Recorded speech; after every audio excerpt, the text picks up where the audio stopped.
Alright mga sir, good day sa inyo mga ma'am sir. Ngayon ay iti-test natin tong nabili nating ECU sa Lazada ng Aerox 155 version 2 na non-ABS siya. So subukan nating ilagay sa ating motor. Nabili lang natin tong ECU na to sa halagang sa 3,000 pesos. So, yan.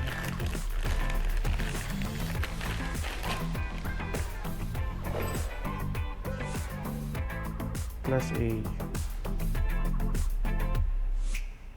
Bakal yung nasa likod na niya. Yung sa original o yung genuine ay rubber to, pang rubberized. So, yan. So, try natin sa motor kung gagana ba siya o ano. Yeah.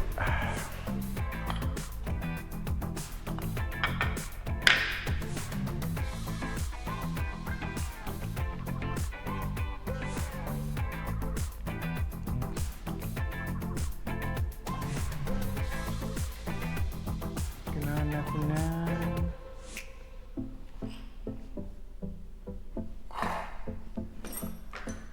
pangbaklas ng tornilyo.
Tanggalin muna natin itong mga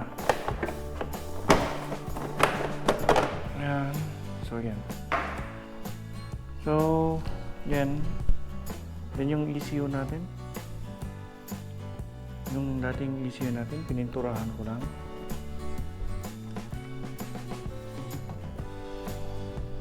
So yan, lagay ko yung baterya.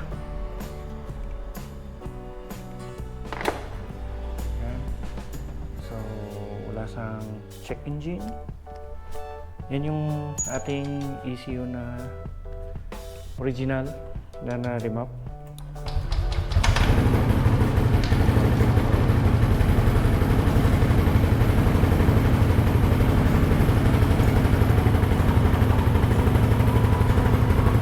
Yung ISC natin ay stock.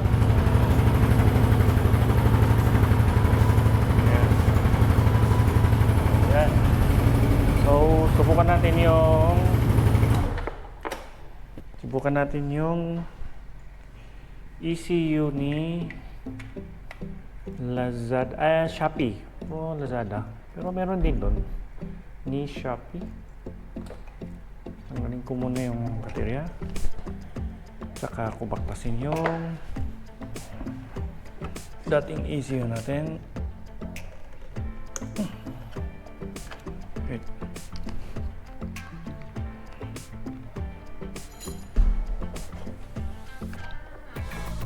Ouchie.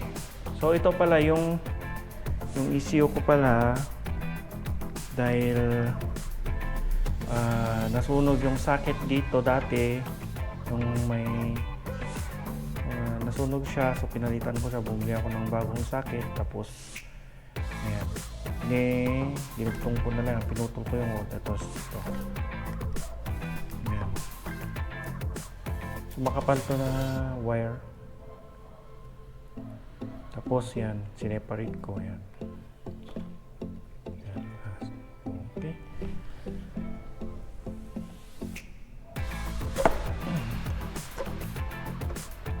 So, itry na natin to. Meron din tayong pang-check ng meron tayong scanner. So, ito. May scanner tayo. Try din natin i-scan kung mababasa siya o hindi. So, kapit ko na. Yan dyan. Dyan.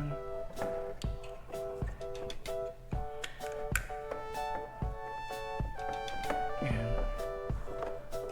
Lock. Okay. Okay.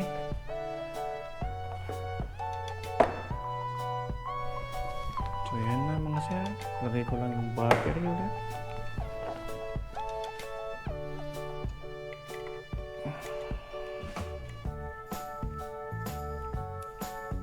Murang ECU sa Shopee. Sulit bang 3,000? Bibili na ng Pitch Bike ECU. Pitch Bike ECU na pwedeng ma-reprogram. O bili na lang sa legit na ECU. So yan na sir. On naman. Walang check engine. So moment of truth. So yan po sir, gumagana naman siya, pero yung kailangan ayan, so kailangan siguro mong timplahin muna sa ISC o kailangan gumamit na lang ng manual ISC kasi pag yung si iba yung timpla niya parang bitin.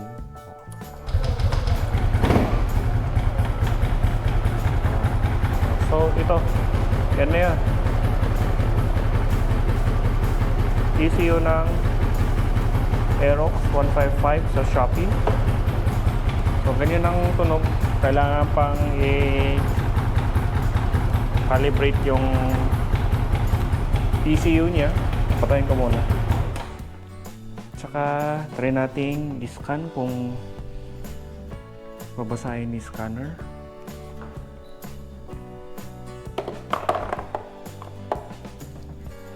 So yan mga sir, meron akong cable dito para kay Yamaha.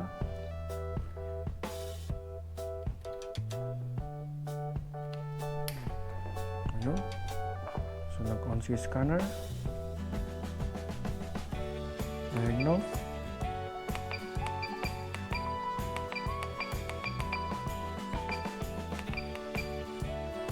Yamaha. Auto search. Automatic search tayo. Automatic search. Engine.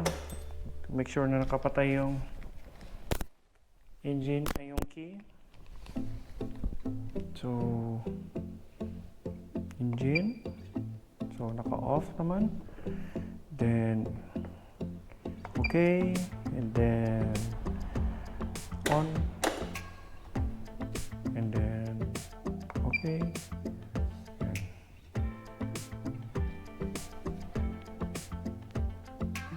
Nagsa-search siya ng information. So yan.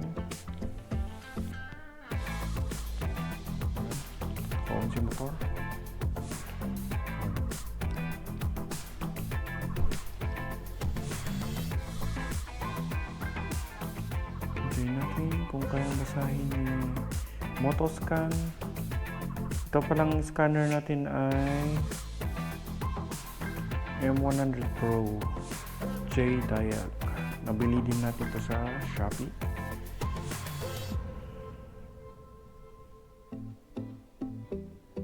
So, matagal niyang basahin.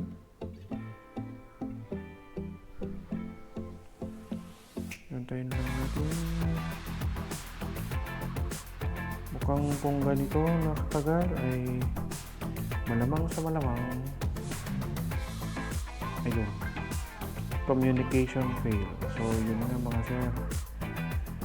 So, itong si ECU mula sa Shopee ay ayaw basahin ng ating Motoscan.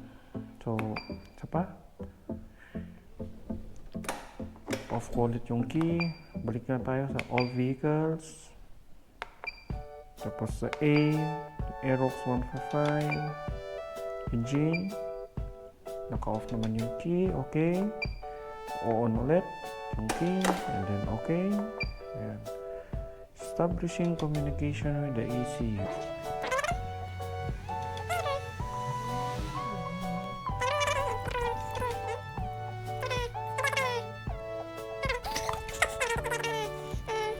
Yan. So yan. Connection fail pa rin mga sir. Ayan, ma'am. So dapat hindi ganyan.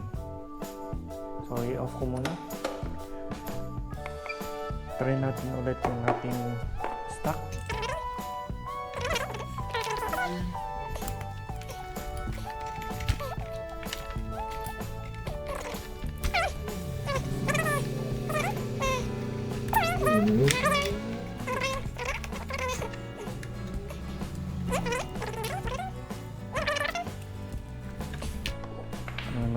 Same, nag-on ulit si auto-scan natin. So, diagnose. Naka-off yung kwan. Naka-off pa rin yung ating motor. So, punta tayo kay Yamaha. Tapos, automatic search engine. Off key, yes. On. Okay. Establishing. Ayun, oh. Bilis-bilis basahin ni ECU. So, yan. Read fault code. Okay. Okay. Current fault code. No fault code. Oh, wait. Ayan. Off ko kasi. Ayan. Pakulit natin. Read fault code. Okay. Okay. History. Ayan. 241.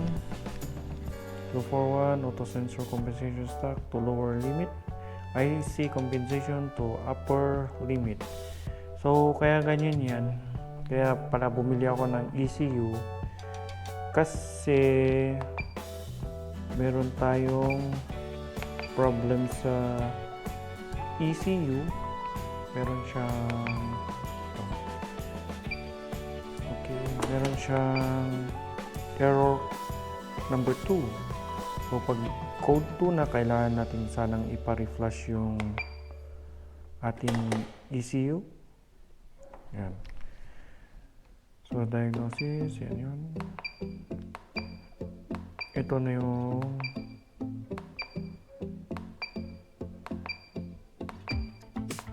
ISC. Asan yung sa ISC natin? Ayan. So, ISC correction value erasure 2. So, yan ay hindi natin may erase. Kahit anong gagawin natin, kailangan nating ipa-reflash yung ating ECU o reprogram sa gumagawa para ma-erase natin yan. Para tumino ang ating ISC. So, ako, monitoring muna tayo. Okay. Okay, just wait. Ayan. So, on ko na yung engine. So, yan siya. Okay naman siya yung sa RPM niya is naglalaro siya ng 1.6, 1.5. Ayan. Antayin natin uminit. So, ang problema natin dito is ito. Yung ISC valve. Mataas masyado. 83. Dapat sana yan is below 33%. So, yan. So, kailangan nating ipa-reflush yung ating ECU ulit. Kaya, sinubukan ko si Shopee. Papalitan ko sana. Kaso nga lang, ganun naman, hindi pa rin. So, ito ay aking reserve na lang. Ibabalik ko na lang, ipapa-reflush ko na lang ito kay Sir. Hanap ako ng nagre-reflush dito sa amin at ipapa-reflush ko yung aking ECU na naka-remap. So, yan po. Yan, that's